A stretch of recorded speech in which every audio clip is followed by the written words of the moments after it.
Do you realize that God has made you for a purpose? You know, your answer might be yes, but you know, you have actually rebelled against that purpose that He made you for. God has made you to be loved by Him and for you to love Him back perfectly, but the problem is you don't. We don't.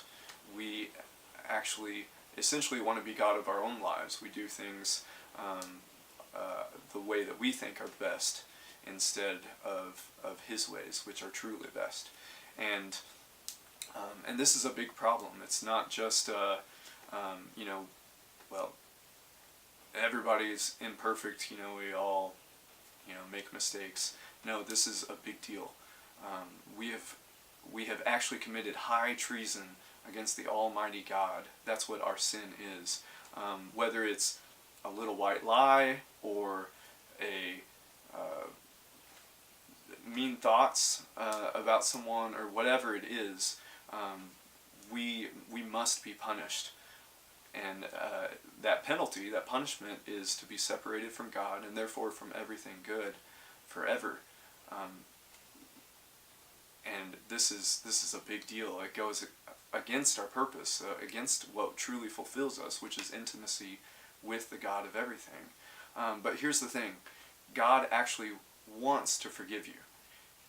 He actually made a way for this to happen. He had His own Son, Jesus, come and live perfectly, which we can't do, and then die in your place.